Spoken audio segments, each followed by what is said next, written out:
Wit it or quit it. Wit it, quit it. What? Wit it. We about to turn up in this bitch. All right, what am I winning or quitting today? After 9 years with the Pittsburgh Steelers, Antonio Brown has officially requested a trade from the historic franchise. A source close to Brown said he is, quote, tired of playing scapegoat for the Steelers' problems and wants to show he can thrive in another offense. Joy, Antonio Brown is making the biggest mistake of his career. Wit it or quit it. I'm going to wit it. Woo! Antonio Brown is in a good situation with the Steelers. Good as He's making a little over $12 million a year, right? He's getting the ball thrown to him by Ben Roethlisberger, who's a Hall of Fame quarterback. He's basically allowed to do whatever he wants and say whatever he wants, wherever he wants, all the time. He posted a video on Twitter basically saying goodbye. The song was very strategically picked as well. Do what I want. Yes. Now I do what I want. It's like the not millennial anthem, because people think it's the millennial anthem. It's the one below us. No, anthem. it's a what is it? Generation X, Z? X. It's the cool one. X. Gen Z. Gen Gen Z. Z. Yeah, Gen Z. Gen Z. Now I do what I want. What's the one after Gen Z? Remember we discovered Alpha. it? Alpha Is generation? that is. It's Alpha. It sounds right. It's like Generation Alpha. Why did they get Alpha? I know it's bullshit. It's very frustrating. Because Millennials is not. Millennials has been watered down. It's not strong anymore. Generation Alpha has to make the. I'd rather be called a millennial than a baby boomer. That's Baby ridiculous. boomers. That's Baby boomers. ridiculous. Baby boomers not strong. That's we really, came no. from, so we came up. Yeah. That's the thing. For Generation sure. Alpha has to make flying cars. That's Yes, it. that's it. If you don't do it, what do you? 100% fair. Generation If you Jetsons? don't- Yeah, Yes. that's Got basically it. what it is. Like you can't let us down with your a name like that. Anyway, Steelers. it is a very millennial anthem song. Yes, Do yes, what I yes. want. No, It's do very what I want. strategically picked. If you don't know what we're talking about, go look at it. Right. And Or up everywhere. yeah, the Steelers are going to have to trade him now because it's not a fixable situation. I thought maybe they could get in a room, have a conversation as men. You know, I don't know what you guys do in rooms when you have conversations as men. It's just so bad. I guess it depends on the Not dynamic. good. No good ideas. I guess it depends on the dynamic of the This is room. true, but also still, the two dumbest men win out every time. I'll leave you two to say. You two to say. Who it. yells the loudest? That I don't person want to be wins. the man hater, so I'll assume that you're telling the truth and it doesn't go well. Right, Okay, yeah. but obviously it didn't happen. So he clearly doesn't want to be there anymore. They're going to have to trade him, and they're going to have to trade him soon because if they trade him before March 17th, they're going to have to absorb $21 million in dead money on their salary cap. If they trade him after March 17th, it's $21.62 million in salary cap hit. So being that it's already over $20 million, you may want to save a few bucks by getting rid of him. So this is going to happen sooner rather than later Right. if they're smart, because they're not just going to keep eating money. He has no guaranteed money left on his contract, and if they trade him after June 1st, they're allowed to spread the dead money over a couple years. So who knows? Maybe they actually will hold on to him. I don't know how the strategy is going to work with that. But either way, they're going to have to trade him. And the situation with Antonio Brown is this. This is where I'm at with him. Clearly, wide receivers are very valuable these days because the rules have all changed to benefit the offense. And he is number 1, 2, depending on your opinion or your feelings, really, Yeah, wide definitely receiver in the league. Everyone's top 3, Right, regardless of what your order is, it's Julio Jones, it's Antonio Brown, and Odell if he's healthy. Like, you don't throw them in there, fine. I'm cool with those being the top 3 wide receivers in the league, and you rotate them around based on your opinion. It's not really anything to flip out What you about. like to watch. Yeah. Right. So Antonio Brown's going to be successful wherever he is, but the thing about wanting to be somewhere else when you already have a situation that perfectly suits your personality and you play a dependent position, so you need a quarterback, one that's not afraid to get hit, because Ben is not afraid to hold on to the ball all day.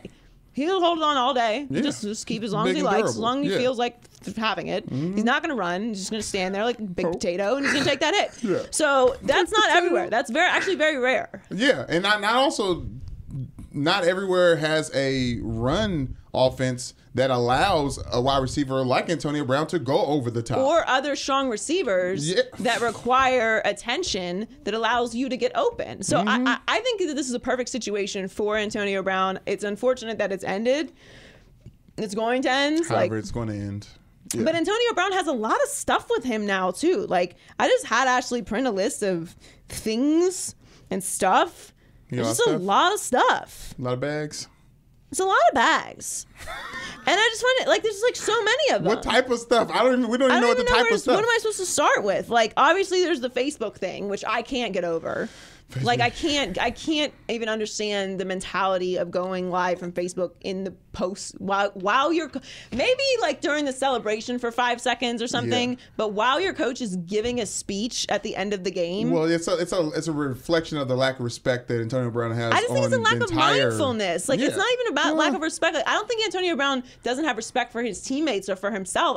Tomlin, like, don't be mindful. Like, be mindful of what's happening around you. Like, you can't do that. You can't do that. Being mindful comes from having some sort of care towards, like, who would feel negatively towards it. And he obviously doesn't care about the Steelers franchise. And he hasn't for the last couple of years. He disappeared for a week during training camp.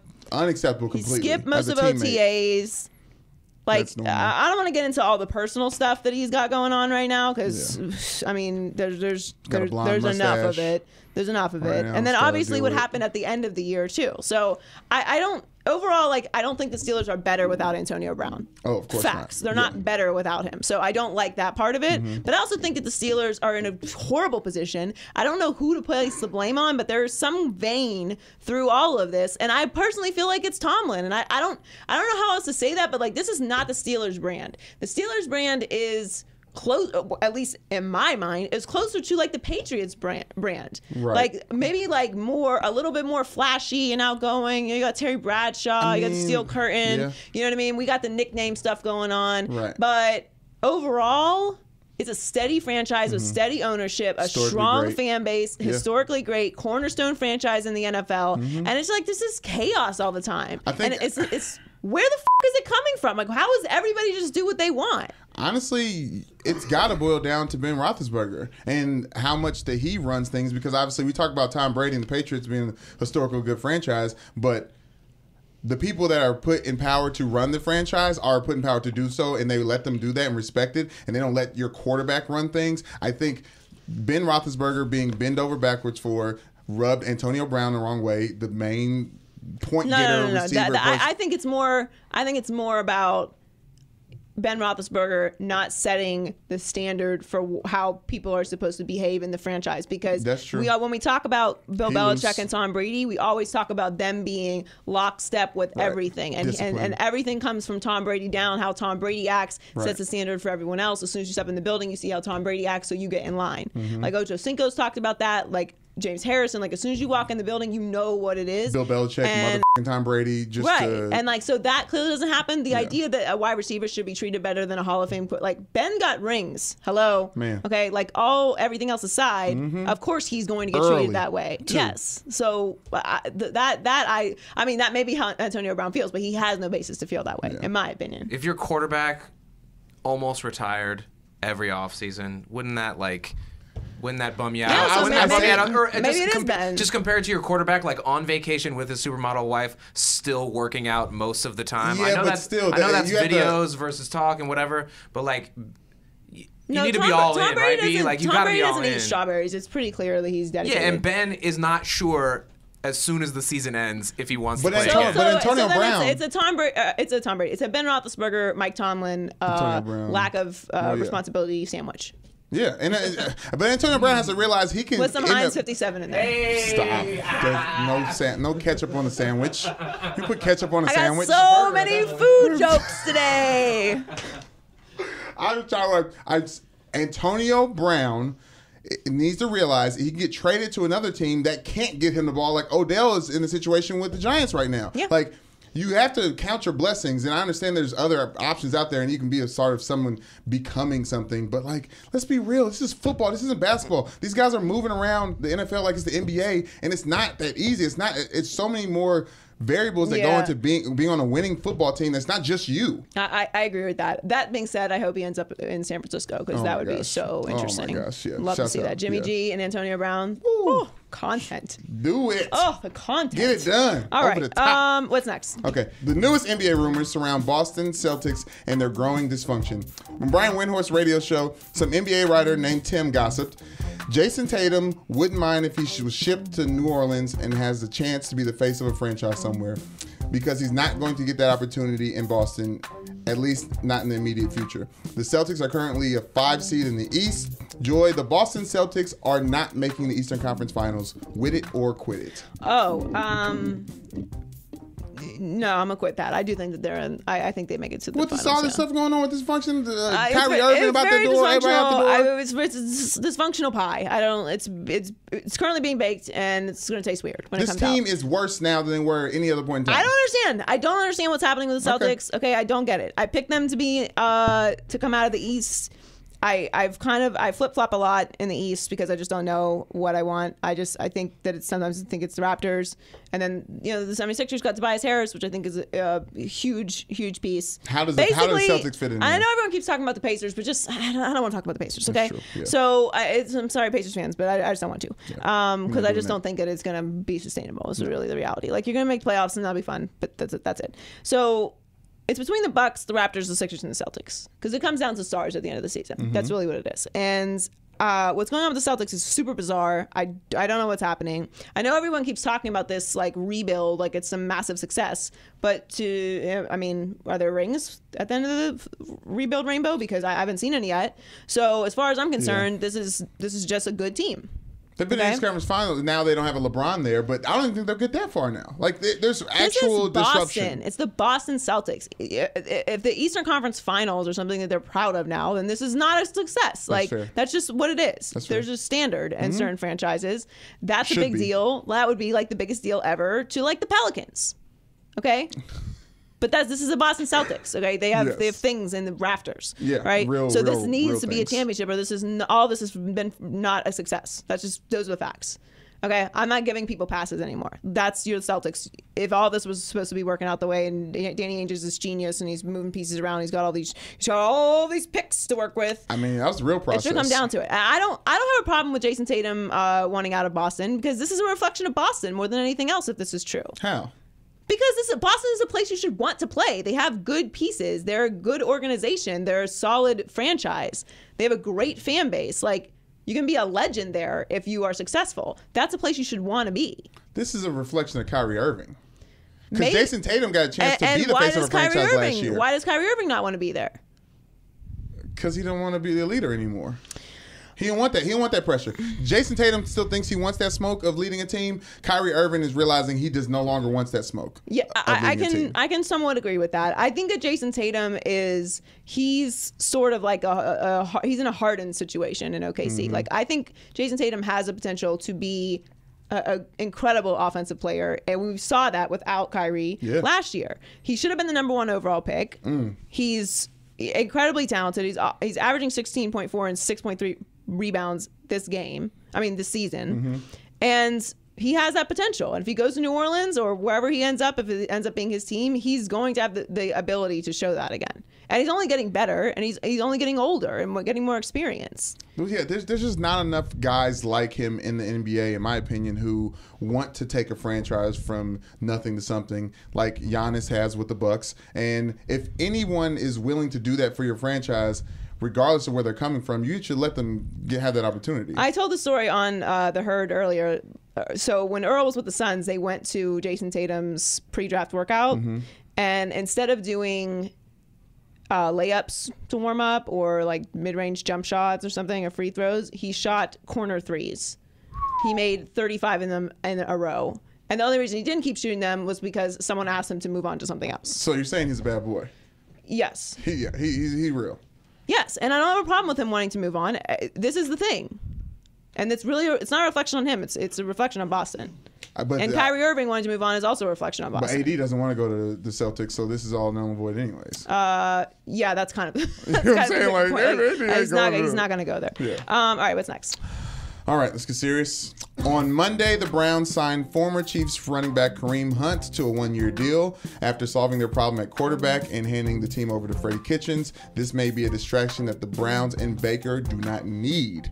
Joy, the Browns are not the right fit for Kareem Hunt. Wit it or quit it? That was not the question I was expecting. What? What did you expect then? I mean, who's not a fit for Kareem Hunt?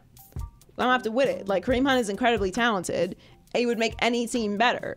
The Browns? Why not? I'm speaking from someone who wants to see the Browns go on to the playoffs like they should, and they can this next year. I don't know, with whatever extra distractions that the Browns are just settling after dealing with Hugh Jackson and the QB controversy, that going into a whole nother season with controversy surrounding you is the right way to do for the Browns. Well, that is not surprising at all. Like, John Dorsey drafted Kareem Hunt in Kansas City. That's okay. So That's okay. that plays a role in why he's there. He has a 1 year, $1 million contract. What everyone needs to remember is he has not been disciplined by the NFL yet. He was just cut by the Chiefs. Right. So now that he is actually on a team again, now the actual suspension can That's what I'm start saying. He's coming not down a the right pipeline. fit based on the trash that's around him, not necessarily him on the field. Right. Well, yeah. So he's likely going to get a 6-game suspension to start.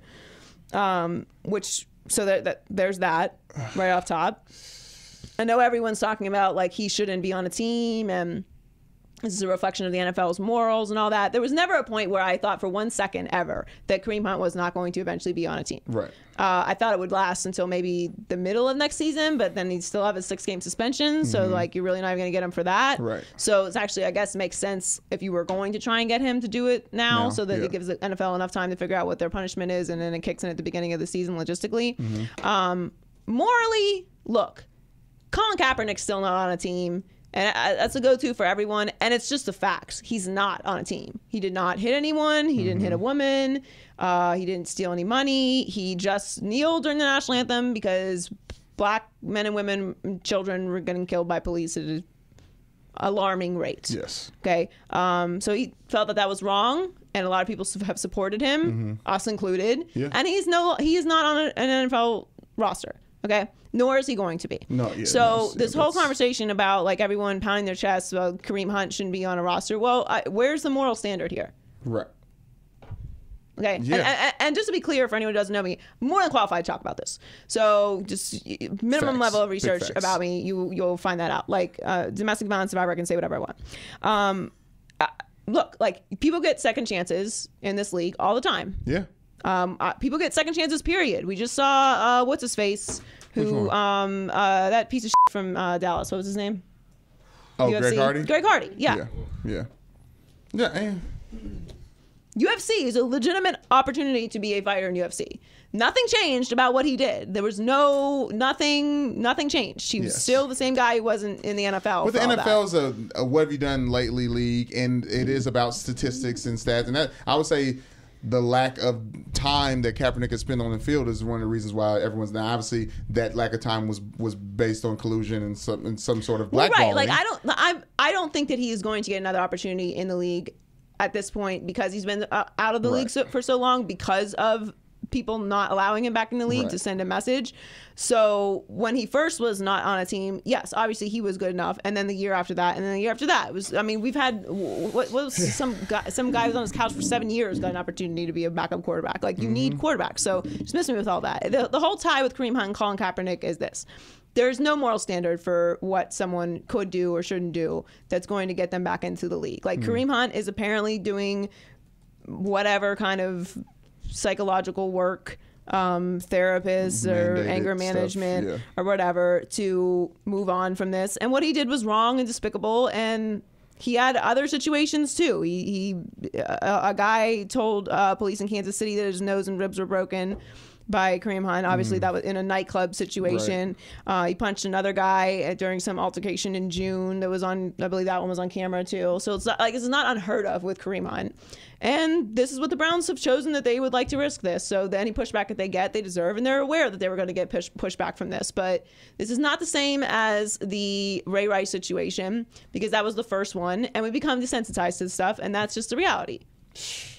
So do I like it? The bottom line is boil it all the way down. Do I like it? No. Were there a lot of other factors that played into that Kareem Hunt situation about that girl and what she may or may not have said to him that could change that whole narrative?